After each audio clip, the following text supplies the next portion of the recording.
আসসালামু আলাইকুম। সফর শেষ করে দেশে ফিরছেন বাংলাদেশের অন্তর্বর্তীকালীন সরকারের প্রধান উপদেষ্টা ডক্টর মোহাম্মদ ইউনূস। জাতিসংঘের ৭৯তম সাধারণ পরিষদের অধিবেশনে ডক্টর মোহাম্মদ ইউনূস মার্কিন যুক্তরাষ্ট্রের প্রেসিডেন্ট জো বাইডেন সহ পশ্চিমা বিশ্বের বিভিন্ন নেতাদের সঙ্গে সাক্ষাৎকারের সুযোগ পান। আর এ সময় তিনি তাদের সঙ্গে সাক্ষাৎকালে বাংলাদেশের বিভিন্ন বিষয় তুলে ধরেন তাদের কাছে। বাংলাদেশের উত্থান পতন, ভারত প্রসঙ্গ, বিগত সরকারের যে বিভিন্ন ধরনের অন্যায়, অত্যাচার, নিপীড়নের কথা, এছাড়া বাংলাদেশের যে সমস্ত ক্ষতিগ্রস্ত দিক রয়েছে, রোহিঙ্গা সংকট, জলবায়ু পরিবর্তন ইত্যাদি, মানে যে বিষয়গুলো বাংলাদেশের জন্য ভালো হবে, সে সমস্ত বিষয়গুলো তিনি পশ্চিমা বিশ্বের বিভিন্ন নেতাদের সঙ্গে তুলে ধরেন। বিভিন্ন বৈঠকে তিনি বিভিন্ন রকম তথ্য সে সমস্ত নেতাদের সামনে উপস্থাপন করেন।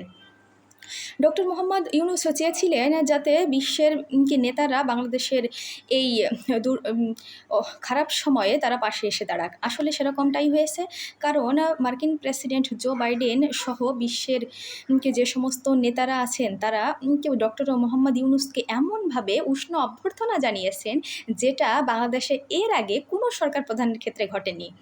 কারণ তারা ডক্টর মোহাম্মদ ইউনূসকে অনেক ভালোভাবে বিশ্বের দরবারে উপস্থাপন করেছেন। তার প্রসঙ্গে তারা ভালো ভালো কথা বলেছেন, তাকে শুভেচ্ছা জানিয়েছেন।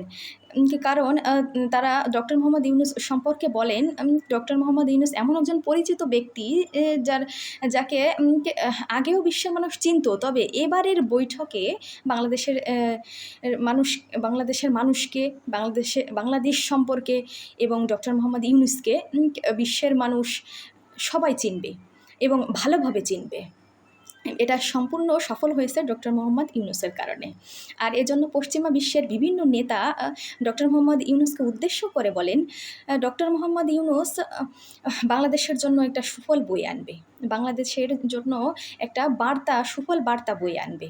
ডক্টর মোহাম্মদ ইউনূসের দ্বারা বাংলাদেশ সফলতা লাভ করবে, বাংলাদেশ আরও সুন্দর হবে ভবিষ্যতে, এটা তারা আশা রাখছেন। এবং পশ্চিমা বিশ্বের বিভিন্ন নেতারা সহ মার্কিন president Joe Biden doctor Mohammad ইউনূসকে আশ্বস্ত করেন তারা বাংলাদেশকে এবং ডক্টর মোহাম্মদ ইউনূসকে সার্বিক দিক দিয়ে পূর্ণ সমর্থন করবেন। আসলে এ বিষয়টা কিন্তু বাংলাদেশের মানুষের জন্য একটা সুফল দিক, কারণ যদি মার্কিন প্রেসিডেন্ট জো বাইডেন সহ প্রত্যেক পশ্চিমা বিশ্বের নেতা বাংলাদেশের পাশে দাঁড়ায়, বাংলাদেশের দিকে সাহায্যের হাত বাড়িয়ে দেয়, বাংলাদেশ কিন্তু খুব তাড়াতাড়ি এই দুর্দশাগ্রস্ত দিক থেকে একটু হলেও রিকভারি করতে পারবে। আর এই বিষয়টা সম্ভব করেছেন ডক্টর মোহাম্মদ ইউনূস। তিনি 4 দিন সফর করেন মার্কিন যুক্তরাষ্ট্রে। আর এই সফরকালে তিনি প্রায় 40টি সেশন কমপ্লিট করেন। আর প্রত্যেকটা সেশন তিনি কিন্তু খুব কঠোর পরিশ্রম করেছেন।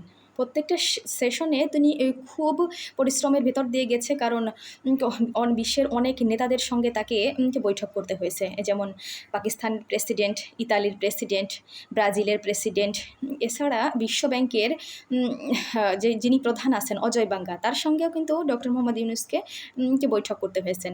আর অজয় বাঙ্গা কিন্তু ডক্টর মোহাম্মদ ইউনূসকে এ বিষয়ে আশ্বস্ত করেছেন যে সহজলভ্য ঋণে $350 কোটি দিবেন বাংলাদেশকে। এটা বাংলাদেশের জন্য আরও একটি সুখবর। বিভিন্ন দিক দিয়ে ডক্টর মোহাম্মদ ইউনূসকে তারা সাহায্য সহযোগিতা করেছে এবং বলেছেন তারা অবশ্যই বাংলাদেশকে সাহায্য করবে। এই সমস্ত দিক বাংলাদেশের জন্য একটি ভালো দিক। এটা সম্ভব হয়েছে ডক্টর মোহাম্মদ ইউনূসের জন্য। আসলেই তিনি একজন গুণী ব্যক্তি, তার সফলতার কারণে, তার চারিদিকের খ্যাতির কারণে বাংলাদেশ ভালো কিছু ভবিষ্যতে করবে, এটা আমরা প্রত্যাশা করছি, আশা রাখছি। তবে 4 দিনের বৈঠক শেষ করে দেশে ফিরছেন ডক্টর মোহাম্মদ ইউনূস।